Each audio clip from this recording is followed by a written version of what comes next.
¿Qué tal? ¿Cómo están? Vamos a retomar este curso en la cuarta clase, que es el momento en que las ideas del positivismo criminológico europeo, especialmente italiano, comienzan a llegar a la Argentina y a ser puestas en circulación en el contexto local. La clase pasada vimos un panorama sintético sobre las principales características de los discursos del positivismo criminológico en Europa. Estuvimos examinando la forma en que los conceptos centrales de nuestra materia cambiaron significativamente respecto de la Ilustración. Quizás sería exagerado decir que han invertido los tópicos centrales porque se pueden rastrear líneas de continuidad todavía importantes, especialmente la idea del castigo como defensa social, eh, cierta idea de universalidad de los discursos, ¿no? Esta idea de presentar al hombre del que se habla, al delito, a la pena, como conceptos que en principio no parecen tener un tiempo y un lugar, sino que parecen ser inherentes a su condición de ser humano o de fenómenos que se vinculan con el ser humano y en todo caso a plantear la historia de las ideas en torno a ellos como una suerte de avance en el campo de la ciencia, ¿no? Las nuevas ideas del positivismo criminológico vendrían a renovar el enfoque sobre el delito, sobre la pena, sobre el sujeto que comete delitos, a partir de una mirada, se supone, más científica que la que proponía el siglo XVIII, que era una mirada más metafísica desde aquí. Pero eso no le hacía perder su rasgo de su pretensión de universalidad. También podemos encontrar el consensualismo como una clave que se repite, esta idea de que la sociedad comparte un consenso de valores en torno a lo que está bien, lo que está mal, al delito y al no delito, y en consecuencia los criminales son aquellos que irrumpen contra ese consenso de valores, eh, y la criminología viene a preguntarse por qué esto es lo que sucede, y cómo remediarlo especialmente. Entonces, tenemos líneas de continuidad, podríamos decir que ese consenso no era el mismo, mientras que en los ilustrados el consenso giraba principalmente en torno a la idea del contrato social, era un consenso artificial, pactado por las personas, era un consenso deliberado. Las personas conformaban el Estado con el deliberado propósito de constituir una entidad que los protegiera, que les garantizara el goce de sus derechos, mientras que en la etapa del positivismo criminológico ese consenso se expresaba en forma natural, ¿no? Hay una metáfora más biologicista en torno a cómo las sociedades actúan como si fueran un cuerpo, actúan orgánicamente. Pero bueno, aún con esos matices, con esos cambios de metáforas, en ambos momentos se afirma el consenso mayoritario en torno a las nociones del bien y el mal, un consenso de valores que la sociedad compartiría. Pero bueno, por fuera de esos grandes rasgos que todavía podríamos considerar que son rasgos comunes a ambos momentos, lo cierto es que hay propuestas muy distintas y en buena medida antagónicas en lo que hace, en primer lugar, a qué se considera ciencia, a qué se considera conocimiento válido. Para el positivismo criminológico no va a alcanzar el ejercicio de la razón, va a ser necesario, en cambio, que el conocimiento, para ser válido, provenga de la aplicación de las reglas del método científico.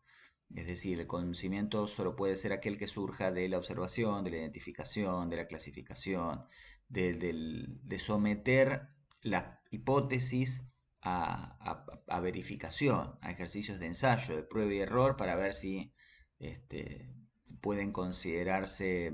acreditadas o por el contrario son rebatidas por la experiencia. El campo empírico va a ser central para esta nueva forma de entender al conocimiento válido. En este sentido tenemos una diferencia importante que se va a traducir en las reglas metodológicas que son necesarias para producir ese conocimiento.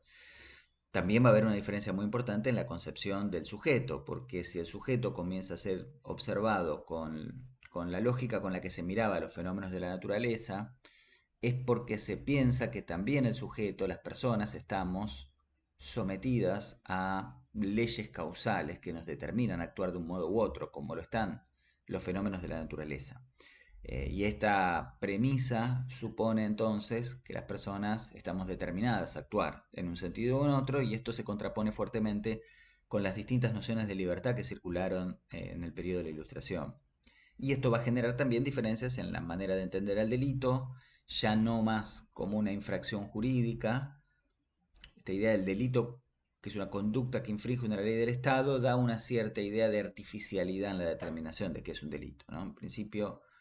solo la conducta que viole la ley del Estado sería considerada delito para los ilustrados, y esto supone que hay una ley del Estado, que esa ley es producto de un consenso, que esa ley está puesta por las personas.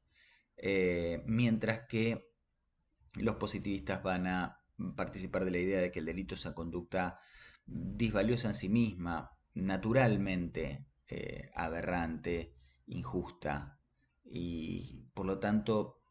rodeada de ciertos signos que permiten reconocerla mediante la observación. El crimen y el criminal van a pasar a ser entes diferenciados de el no crimen y el no criminal, de aquello que no lo es, como si se tratase de una especie distinta. Y esto nos va a permitir entonces prescindir de ese estatuto de comparación. No necesitamos más observar qué es lo que dice la ley, simplemente tendremos que observar a esos fenómenos, al crimen y al criminal, y ver si encontramos en ellos los atributos de la maldad que nos permiten denotarlos como tales. Esta idea de la ontología criminal, el crimen y el criminal como entes diferenciados, ¿no? Hay acá, no está incluido en la bibliografía obligatoria, pero hay un interesante libro de Julio Virgolini llamado La razón ausente, que rastrea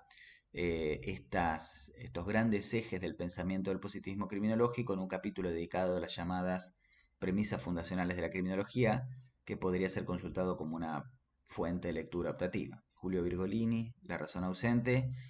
tiene 2 ediciones. Bueno, hay un capítulo dedicado a esto que me parece que es muy interesante. Y estas nociones de crimen y criminal, acompañadas por una noción de la pena, que por supuesto ya no podía estar más basada en la idea de la libertad y por ende de la culpabilidad de quien obra el mal de manera deliberada y por lo tanto puede, por razones de justicia, recibir un castigo, un reproche en nombre de ese mal,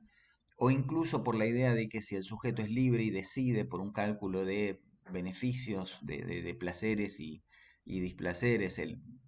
emprender una mala acción, entonces el castigo puede obrar como una especie de contramotivación para que el sujeto desista de cometer el delito. Estas ideas que circulaban con fuerza en la época de la Ilustración van a perder peso frente a la noción de que si el sujeto está determinado a delinquir,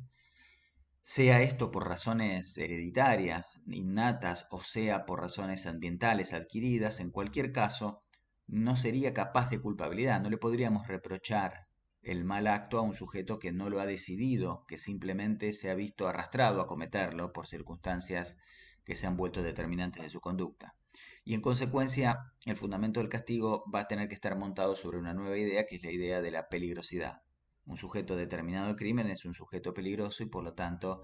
el castigo viene a cumplir la función de corregirlo allí donde sea posible o bien de neutralizarlo donde no sea posible la corrección.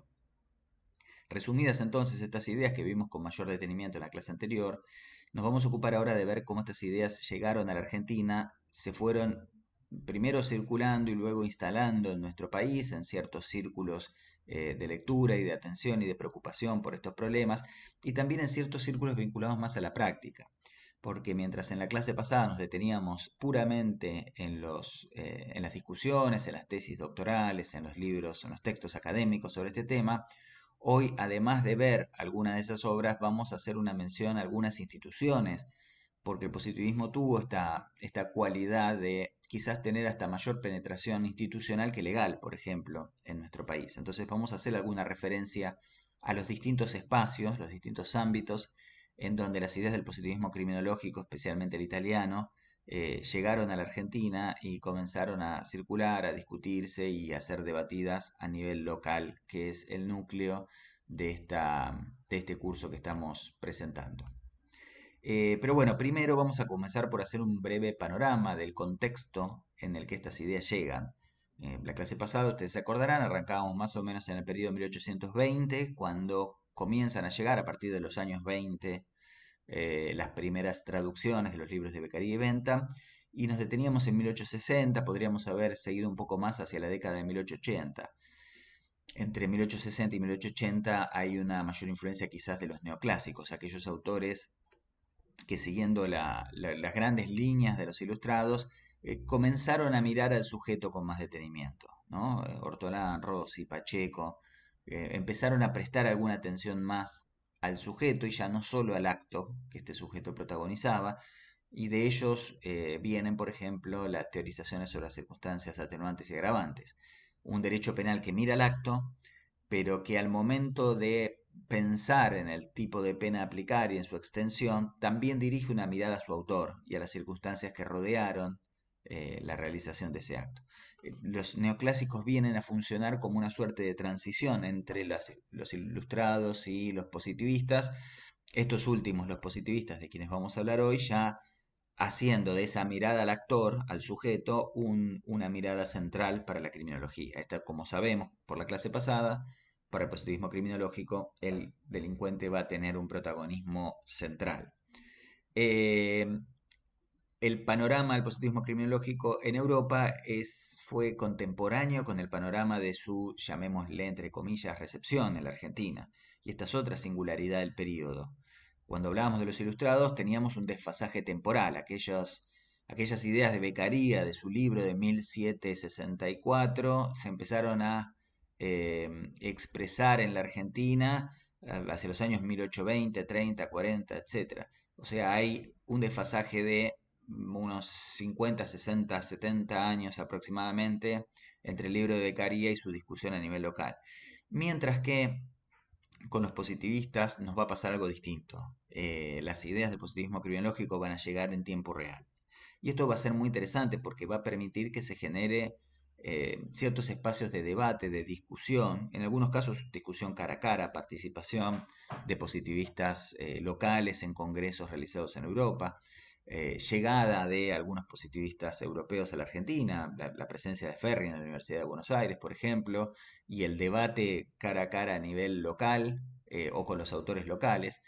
En otros casos, debates en publicaciones y revistas especializadas, pero en cualquier caso nos vamos a encontrar con una producción académica propia que va a discutir en tiempo real con lo que está pasando en Europa en ese mismo momento.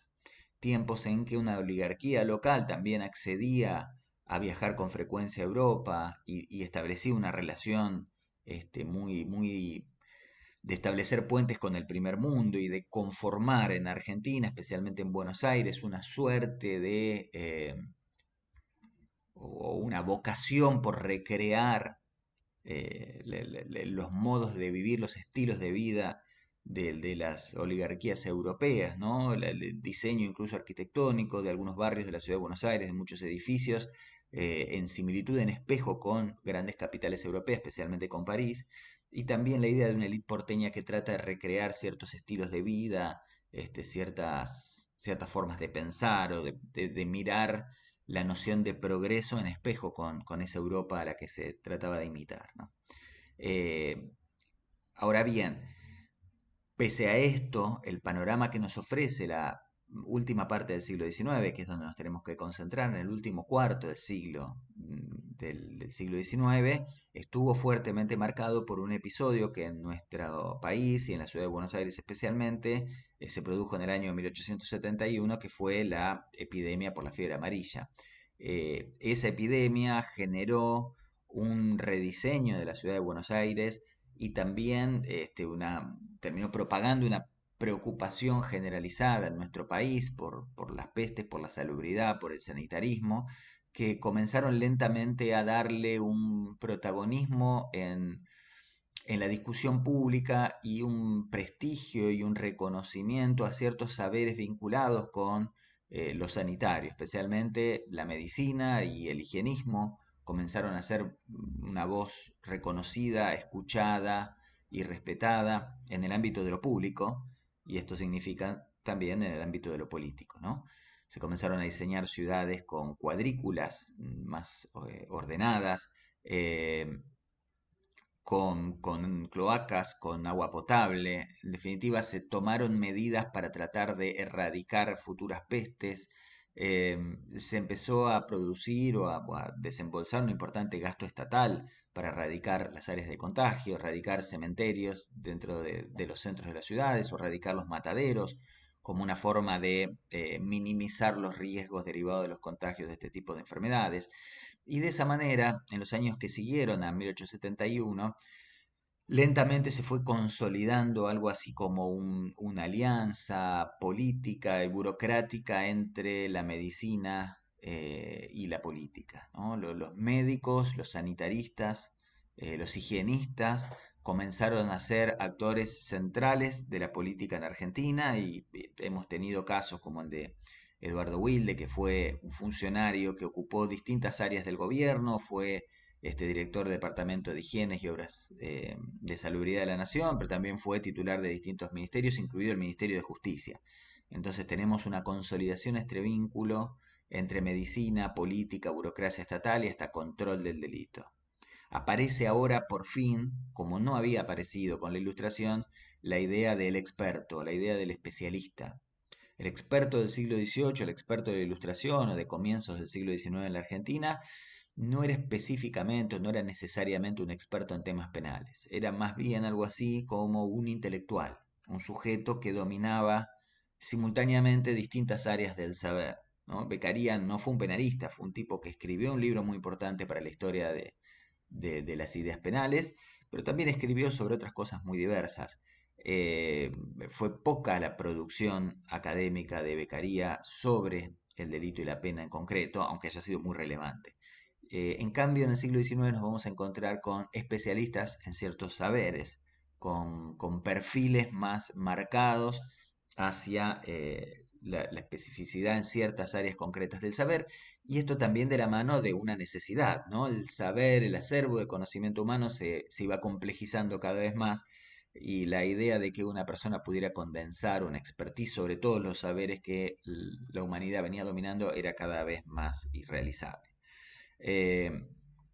y uno de los ejes relevantes que va a tener esta literatura que se va a desarrollar sobre el delito y su control va a tener que ver con la inmigración. Vamos a ver que la inmigración va a pasar a ser un tema muy importante en nuestro país. Y con esto queremos marcar un primer tamiz o una primera diferenciación que me parece que es importante. La inmigración también era un tema importante en Europa, pero en Argentina va a adquirir carices distintos por el impacto que va a tener. No es lo mismo la inmigración en una Europa ya fuertemente poblada y consolidada y con toda una historia y una cultura propia,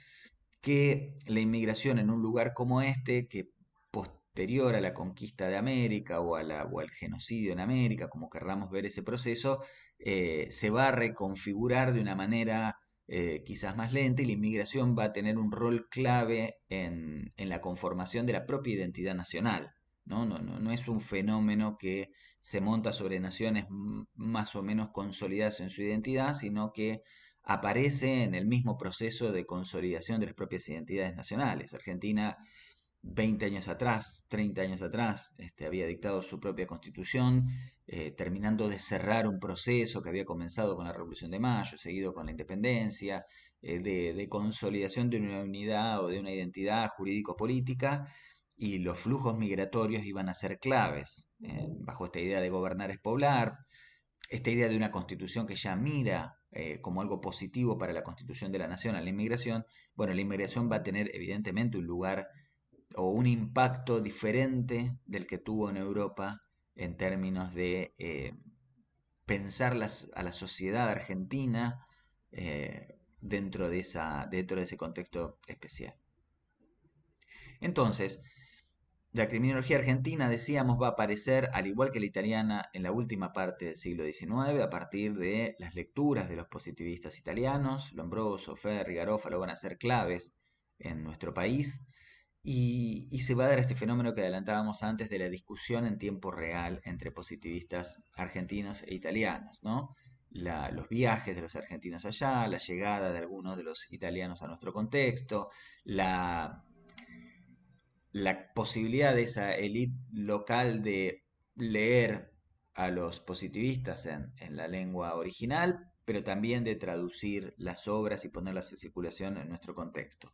Podemos decir que la criminología positivista argentina nace discutiendo en vivo con la positivista italiana. Publican en libros y revistas locales, participan en congresos, discuten en tiempo real. También adelantábamos que la criminología positivista en nuestro país tuvo un alto grado de instalación a nivel institucional, mucho mayor que el que tuvo a nivel legal. Hay algunos ejemplos que por ahí se discuten, las leyes de residencia, por ejemplo, pero habría que ver en qué medida eso se puede relacionar efectivamente con una influencia del positivismo y si esto no obedeció a particularidades del contexto propio. Pero en cualquier caso, las universidades, las cárceles, la policía tuvieron un- una configuración mucho más cercana a las ideas del positivismo. Yo no sé si llamarlo influencia así en términos causales, pero sí eh, una configuración que tuvo muchos contactos con las ideas del positivismo y con los contextos que hicieron posibles al desarrollo de las ideas positivistas tanto acá como allá. Eh,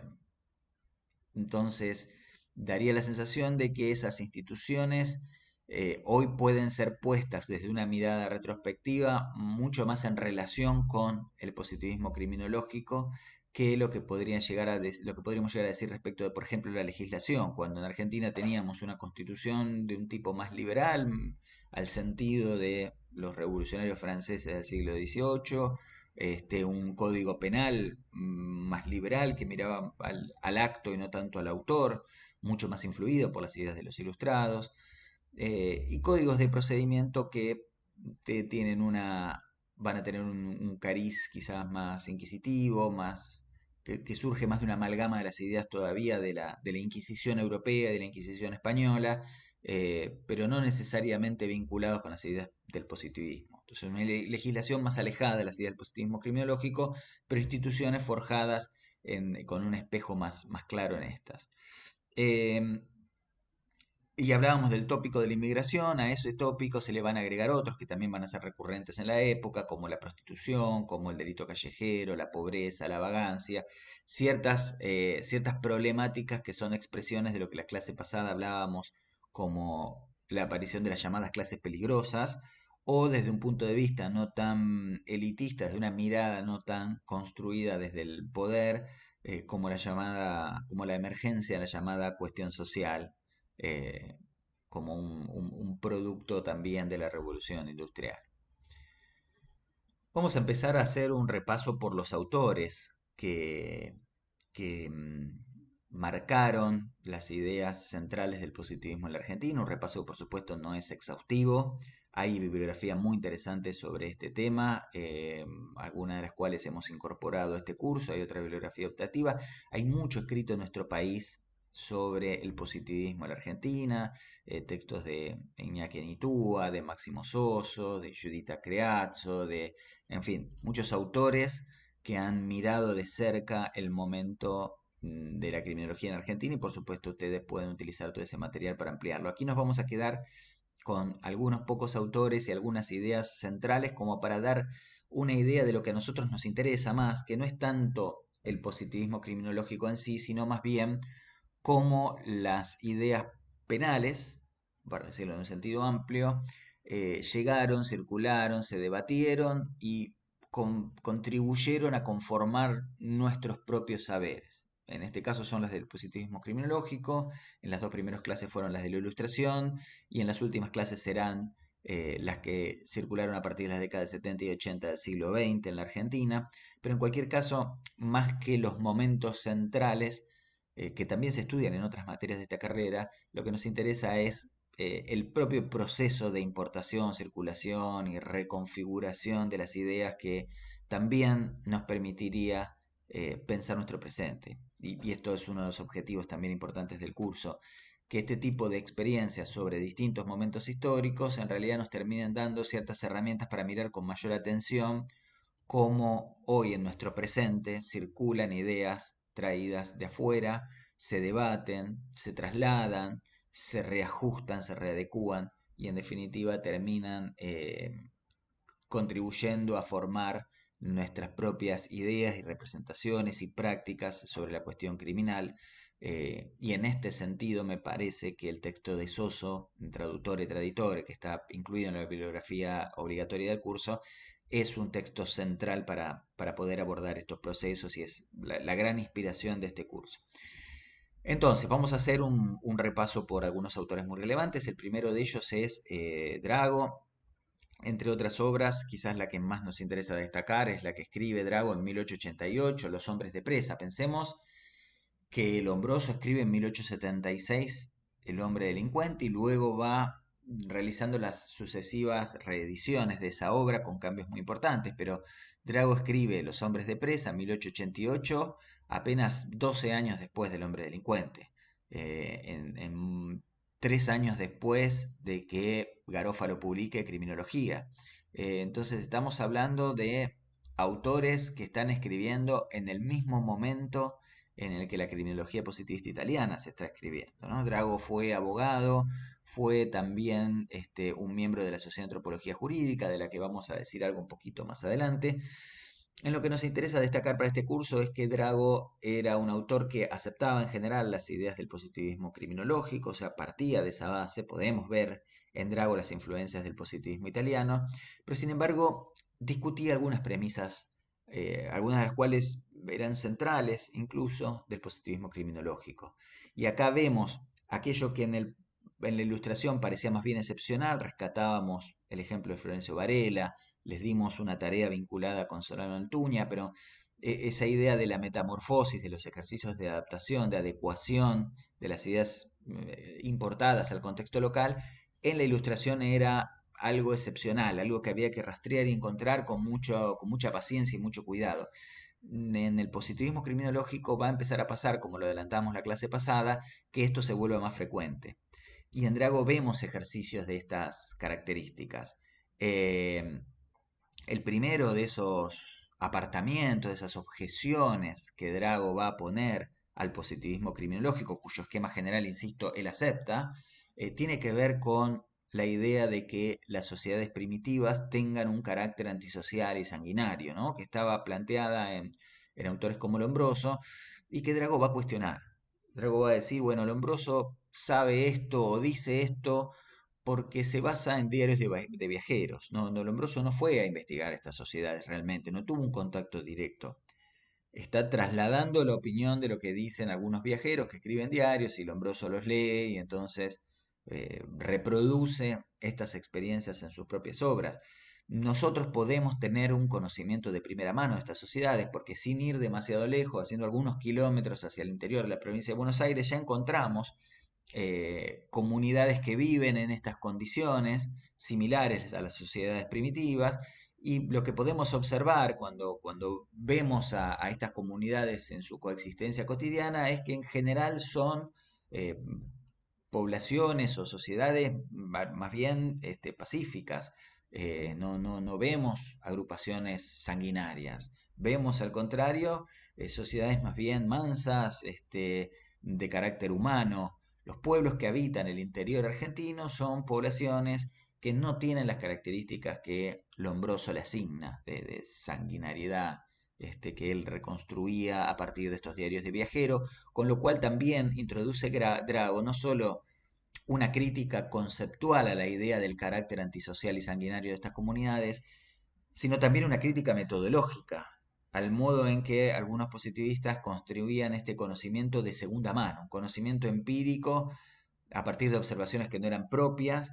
y que tampoco eran observaciones de otros especialistas, de otros criminólogos que ellos podían trasladar, sino simplemente de viajeros cuyo saber experto podía estar en cuestión. También discute Drago la idea del atavismo, ¿no? Eh, Esta idea de que el hombre delincuente, especialmente en la primera formulación que hace Lombroso en su primera edición de 1876,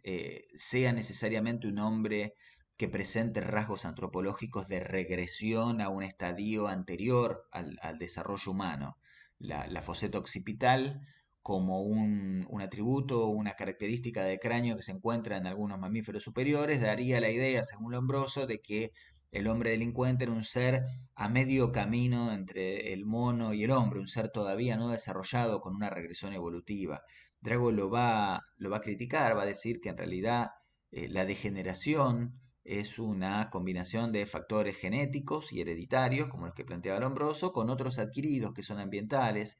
e incluso los adquiridos podían bloquear a los hereditarios. con lo cual esta determinación antropológica va a estar mucho más en cuestión en la obra de Drago que en la de los positivistas que él había leído. Y luego discute algunas cuestiones más laterales, más incidentales, como por ejemplo el uso de la jerga o el uso de tatuajes. Drago no encuentra en nuestro país que el tatuaje sea una costumbre tan extendida en la población penitenciaria, que en ese momento la población penitenciaria era vista como la población criminal, ¿no? Puestos a observar criminales,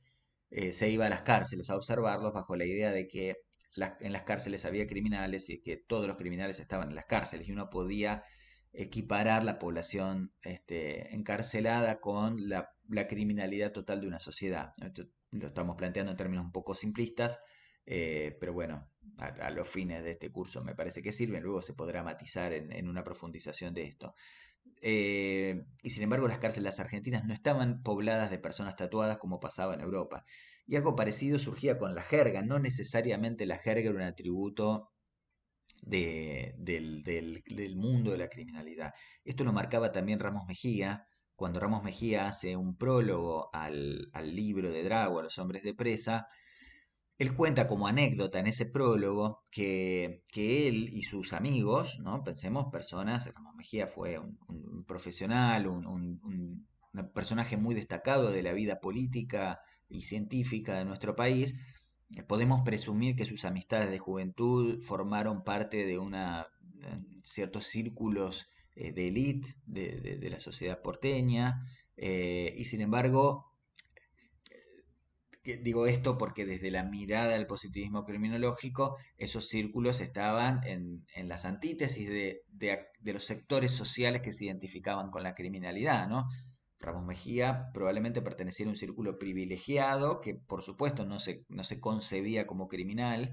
y sin embargo él decía que en su juventud con sus amigos ellos tenían un idioma, habían inventado un idioma que tenía como función poder comunicarse entre ellos sin que especialmente los adultos entendieran cuáles eran sus códigos, que lo hacían como una gracia de juventud. Entonces, decía Ramos Mejía, la jerga en realidad es un lenguaje que inventan los jóvenes para poder hablar entre sí con códigos y no ser entendidos por los mayores. Eso no denota criminalidad, eso denota en todo caso juventud, algo de rebeldía si se quiere. Pero no deja de ser interesante esto, como Ramos Mejía de esta manera se coloca él fuera del ámbito de lo observable, de la criminalidad, de las clases peligrosas, ¿no? De esos sectores de excluidos que eran mirados con especial desconfianza, y dice, este atributo no puede ser un atributo de la criminalidad porque este atributo era común con quienes claramente no pertenecíamos a esos círculos. Eh, Otro autor que también nos parece interesante es de Lepiane. De Lepiane escribe entre 1892 y 1894 unos textos, uno de ellos llamados Las causas del delito, el otro llamado El idioma del delito. Son interesantes estos títulos, ¿no? Las causas del delito es probablemente la obsesión más importante de la criminología positivista en general e italiana en particular, poder encontrar cuáles son las causas, los factores que producen el delito para poder combatirlos, erradicarlos. Y El idioma del delito, un libro acerca de la jerga como un atributo de la de la criminalidad, como un rasgo de la criminalidad. En Delepiane ya vamos a encontrar un rechazo mucho más frontal a la criminología lombrosiana. Ya no vamos a estar frente a un autor que acepta el esquema general y discute algunos aspectos, algunos centrales como el ateísmo, otros no tanto como la jerga, sino que vamos a estar con un autor que discute, por ejemplo, la idea de que las personas tengamos una determinación a actuar de cierta forma y por ende que los criminales tengan una determinación a delinquir. Delepiane va a aceptar el libre albedrío, por ejemplo, y en todo caso va a decir que existen causas que predisponen a la persona a cometer delitos. Y esta idea de las causas predisponentes y no determinantes quizás está más en línea con las ideas de la tercera escuela italiana, ¿no? Las ideas de aquellos sectores que entre lo que Ferri llamó la escuela clásica, que nosotros acá lo llamamos la ilustración, y el positivismo criminológico, entre la idea de la libertad en un extremo y la idea del determinismo en el otro, empiezan a encontrar una tercera posición que viene a amalgamar algunas de estas ideas. Las personas somos libres, pero ciertas personas ven sometidas sus acciones y sus decisiones a causas que los predisponen a actuar en un sentido u otro. causas, podríamos decir, condicionantes, pero no determinantes de esa actuación. También Delepiane va a plantear algunas objeciones interesantes en términos de de la relación casi causal que tendría a establecerse entre inmigración y delito, tanto en Europa como en la Argentina. Porque él planteaba que si bien era cierto que observando nuestras cárceles y la población penitenciaria nos encontrábamos con mayoría de extranjeros sobre argentinos, y esto daba la idea de que había más delincuencia entre los inmigrantes que entre los nacionales, y por ende la inmigración era un factor de criminalidad en nuestras sociedades, él realizaba una corrección a esa mirada estadística y decía, si nosotros nos concentramos estrictamente en el grupo de los varones y dejamos afuera a las mujeres, y a su vez miramos los varones entre los 15 y los 70 años, que serían los que podían ser castigados, entonces nos vamos a encontrar con que el porcentaje de argentinos es mayor. Entonces todo depende también de cómo establezcamos estas relaciones estadísticas. No hay fundamento empírico si nosotros hacemos bien las estadísticas para establecer esta conexión causal entre inmigración y delito. Un tercer autor que nos interesa y probablemente el más relevante del periodo es José Ingenieros. José Ingenieros fue también médico,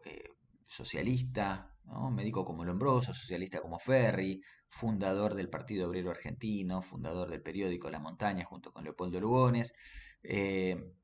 Ingenieros tiene un recorrido en este sentido con alguna similitud con Lombroso, no solo porque era médico como él, sino porque también comienza a interesarse por el tema de la criminalidad a partir de eh, ciertas exploraciones empíricas sobre delincuentes que él realiza como practicante de lo que hoy es el Hospital Borda en la ciudad de Buenos Aires, que en ese momento era el Hospicio Nacional de Alienados. Eh, es por supuesto, lector de Lombroso, de Ferri, pero va a realizar algunas objeciones importantes, ingenieros, a las tesis de Lombroso. Especialmente va a criticar esta idea de que la criminalidad sea una anomalía ligada tan causalmente a lo antropológico, ¿no? Que tenga una raíz antropológica. Dice Ingenieros que Ingeniero escribe un libro llamado Criminología en el año 1905, el mismo título que había elegido Garófalo para su obra, Ingenieros va a plantear que los rasgos que habitualmente la criminología italiana atribuye a la criminalidad, en rigor son rasgos que deben ser atribuidos a la degeneración, son los atributos los degenerados. Esos rasgos físicos en la cara, la forma de los pómulos, de las orejas, los arcos superciliares, el color de la piel, el tipo de cabello, etcétera, no denotan al criminal, sino que están describiendo al degenerado y sirven para distinguir en todo caso a quien es degenerado de quien no lo es. Y a partir de eso va a reconstruir la etiología criminal, o sea, la búsqueda de las causas del delito, poniendo en primer lugar al factor psicológico o psiquiátrico. Va a entender que la criminalidad es producto de una anomalía que no radica en la antropología del sujeto, en la forma de su cuerpo, producto de el grado de evolución de él como especie, sino principalmente de anomalías psicológicas que van a estar en su cabeza, algunas de las cuales pueden estar moldeadas por lo social y otras van a ser heredadas. Y a partir de allí va a trazar una clasificación de anomalías en anomalías volitivas, o sea, de la voluntad, anomalías intelectuales, de la razón, del intelecto, y anomalías morales. Y sobre la base de esta clasificación va a tener ese famoso debate en 1905 en Roma con Ferri, un debate en el que Ferri expuso su posición, José Ingenieros expuso la propia. Cada uno publicó, mandó a publicar en sus propias revistas una crónica de esos debates, cada uno se postuló como vencedor del mismo, pero en cualquier caso, más allá de quién haya ganado no ese debate, que hoy nos interesa bastante poco, sí nos interesa cómo estamos en presencia de un autor, José Ingenieros, que debatió mano a mano con alguien del reconocimiento que tuvo en su momento Ferri en el ámbito de la criminología, e incluso Ferri destacó la originalidad de las ideas de José Ingenieros. Eh, de hecho, esta clasificación de ingenieros, como lo comenta bien Soso, pasó a ser denominada la clasificación argentina, en lo que Máximo llama un proceso de reversión de influencias. algunas ideas locales, algunos ejercicios de inventiva teórica local comienzan a ser exportados a Europa y a ser circulados y discutidos en ciertos círculos especializados, ¿no? La clasificación argentina, obra de José Ingenieros en un proceso de exportación de ideas que me parece que es también muy interesante de destacar. Bien, nos tocaría hablar ahora de las instituciones. Vamos a destacar algunas instituciones que son importantes en este momento histórico, porque como les adelantaba antes, vinieron a acompañar desde el plano de las prácticas estas ideas que estaban circulando en los ámbitos especializados, en diálogo con un positivismo criminológico italiano que se leía, se incorporaba, se consumía, pero también se debatía, se objetaba, se matizaba, como ya lo estamos viendo especialmente en estos tres autores, Drago, de Lepiane, Ingenieros, y hasta lateralmente Ramos Mejía con esta anécdota de su prólogo al libro de Drago. Una de estas instituciones que fue central para entender cómo circulaban las ideas sobre el delito y la pena en nuestro contexto fue la Penitenciaría Nacional.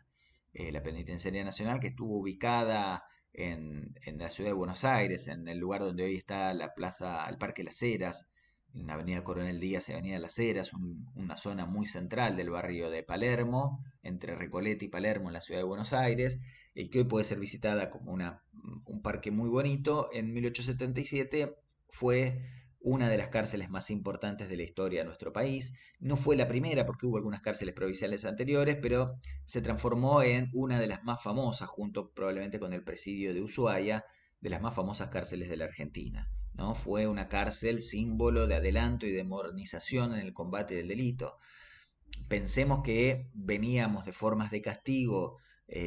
todavía coloniales, no vinculadas con la cárcel como la forma privilegiada de castigo, ¿no? Las penas de azotes, la pena de muerte, y de pronto la Penitenciaría Nacional irrumpe en la escena de las instituciones vinculadas al castigo como un espacio que se pensaba de mejoramiento, de reforma, de corrección y eventualmente neutralización,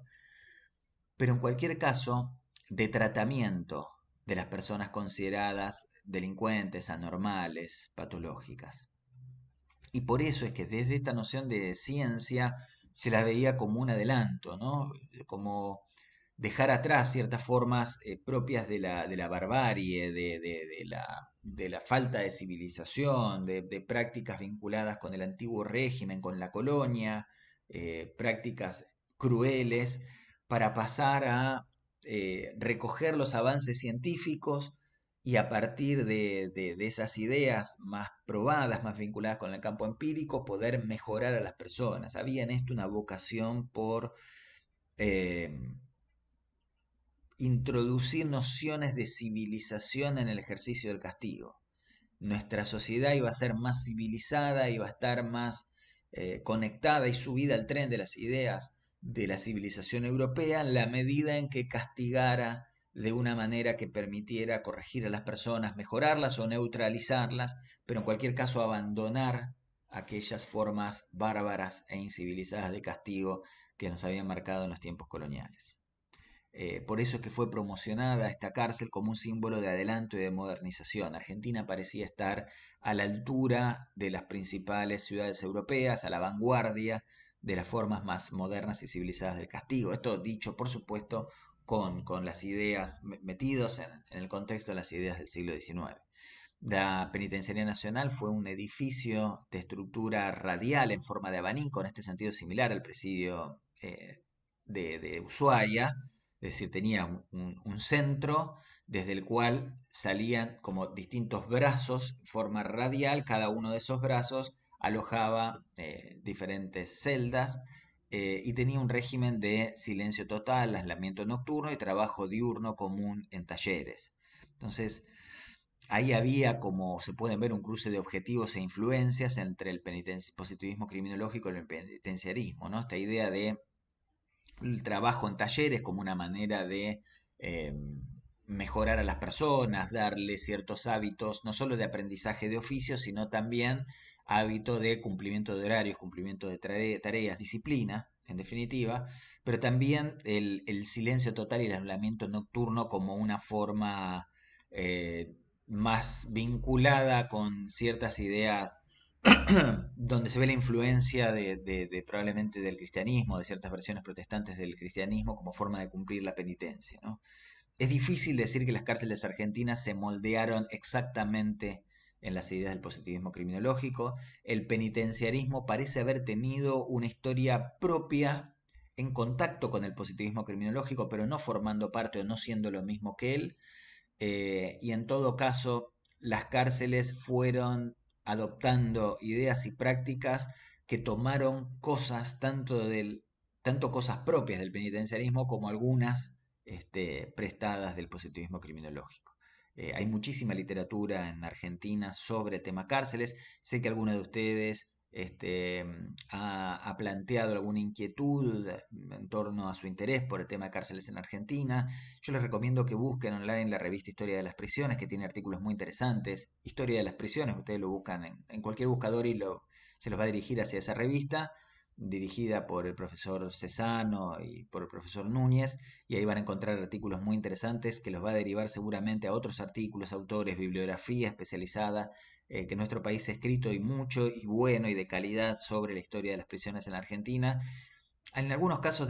provenientes del campo de la criminología, en muchos otros provenientes del campo de la historiografía, que han construido y reconstruido esas historias de las cárceles en Argentina de manera muy, muy sólida. Es quizás uno de los campos del saber criminológico mejor desarrollados en nuestro país. Esta, por supuesto, es mi opinión personal, pero les recomiendo que puedan iniciar ese recorrido si este tema les resulta de interés. Eh, Bien, entonces, simplemente la mención a la Penitenciaría Nacional como un lugar importante, especialmente porque en el año 1907 se crea dentro de la Penitenciaría Nacional el Instituto de Criminología. Ese Instituto de Criminología iba a funcionar como una suerte de laboratorio de observación de criminales para la producción de conocimiento sobre el delito. Y sobre el criminal especialmente, ¿no? Esta idea de aplicar las reglas del método experimental, de observar, de identificar, de clasificar, necesita un laboratorio de observación y bueno, el Instituto de Criminología iba a funcionar como ese laboratorio de observación. Ingenieros fue su primer director y allí se usó para hacer algo así como una criminología clínica o una criminología aplicada. Los estudiantes de medicina y los médicos recorrían el instituto y hacían sus observaciones y sus prácticas en la criminalidad como si se tratara de una especie diferente, no en el sentido antropológico del hombroso necesariamente. Podemos pensar que la influencia de ingenieros lo llevaba más bien hacia teorizaciones más vinculadas con los aspectos psicológicos y psiquiátricos de estas personas, pero en cualquier caso se trataba de realizar estos ejercicios de observación para comprender la criminalidad y para abastecer la producción científica sobre nuestro tema. Otra de las instituciones quizás un poco menos influyentes, pero también presentes en este contexto, fue la Sociedad de Antropología Jurídica, que nace en 1888, el mismo año de la publicación del libro de Drago. Drago fue un miembro de la Sociedad de Antropología Jurídica, y es interesante ya hasta el nombre, ¿no? La vinculación entre la antropología y lo jurídico, un tema hoy bastante impensado en nuestra actualidad, pero que en ese momento nos hablaba del lugar que tenía la antropología dentro de los ámbitos de incumbencia de saberes sobre el crimen y el castigo. Eh, la Sociedad de Antropología Jurídica surgió como una alianza entre médicos y abogados para discutir las ideas sobre el delito, aplicando los métodos positivos. O sea, las discusiones giraban en torno a esa forma validada de conocimiento, no se apartaban de esas huellas. Y en el manifiesto, en su manifiesto, ellos proponen complementar las investigaciones europeas con estudios a nivel local. Esto es muy interesante porque ya nos está diciendo algo que habíamos adelantado en la clase pasada. No se trata solo de traer y poner en circulación las ideas de los europeos, sino de complementarlas con investigaciones propias. Y hemos visto cómo las investigaciones propias, en el caso de Drago, de Delepiane, etcétera, con razón o sin ella, y lo podremos discutir, pero nos interesa el ejercicio, con frecuencia los llevaba a la impugnación, a la objeción, a la corrección de tesis importantes de los europeos. Entonces Drago fue quizás el personaje más destacado de esta Sociedad de Antropología Jurídica, como José Ingenieros lo había sido de la Penitenciaría Nacional.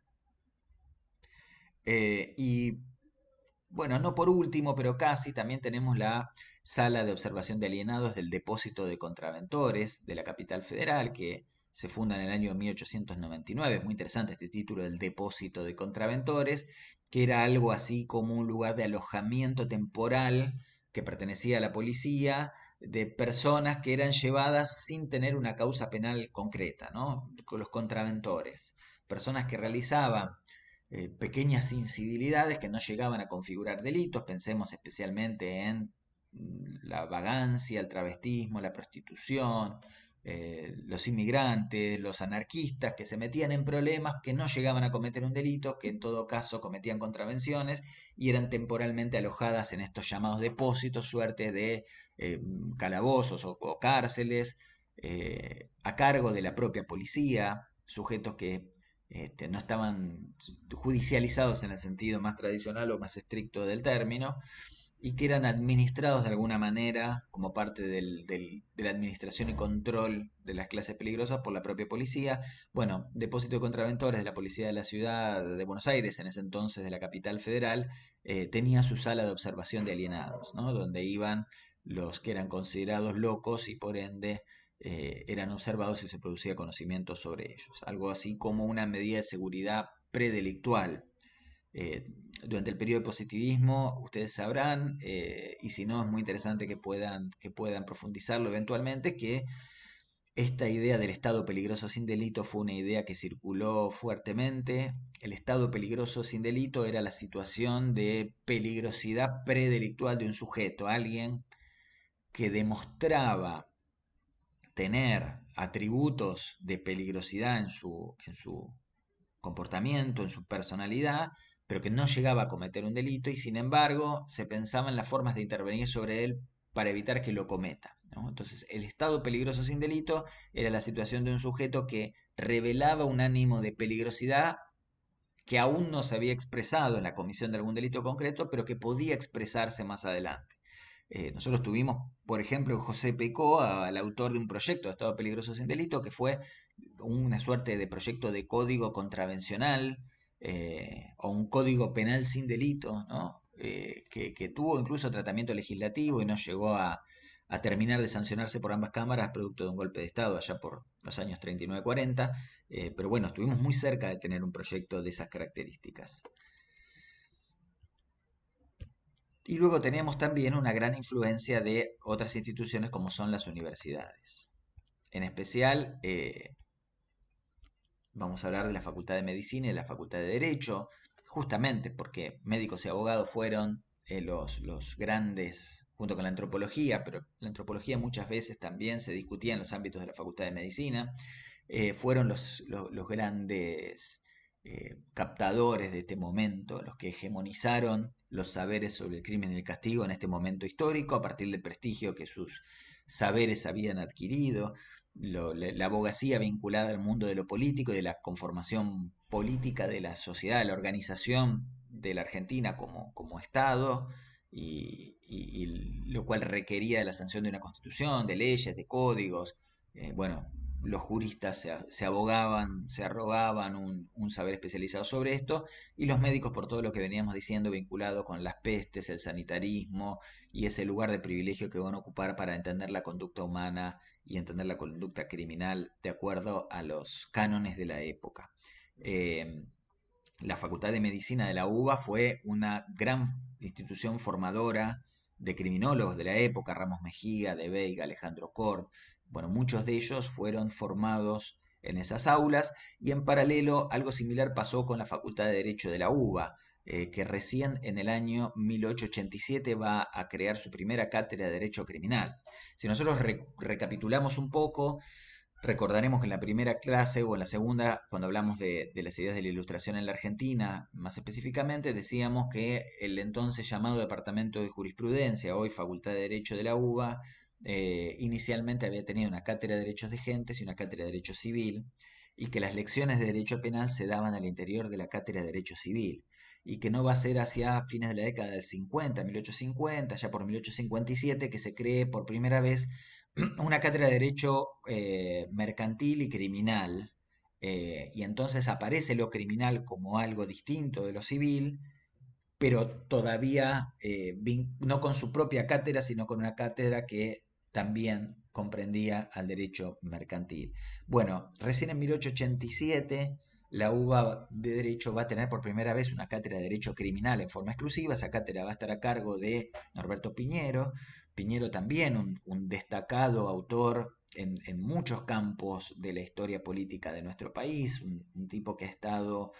con un marcado protagonismo a nivel político en nuestra historia y que fue el primer titular de cátedra de la UBA en Derecho Criminal y elaboró un programa de la materia con fuerte inspiración del positivismo criminológico. Ese programa, ese primer programa de Derecho Criminal de la UBA, de lo que hoy es la Facultad de Derecho de la UBA, expresa con mucha fidelidad el ideario del positivismo criminológico que hemos estado viendo especialmente en la clase pasada. Esto también es un indicador muy claro de que el positivismo criminológico ocupaba una posición de autoridad académica en ese momento. En 1898 va a asumir su sobrino Osvaldo Piñero, un admirador de Gabriel Tarde, y eso va a empezar a propiciar un ligero desplazamiento hacia la sociología, desde el enfoque antropológico hacia la sociología.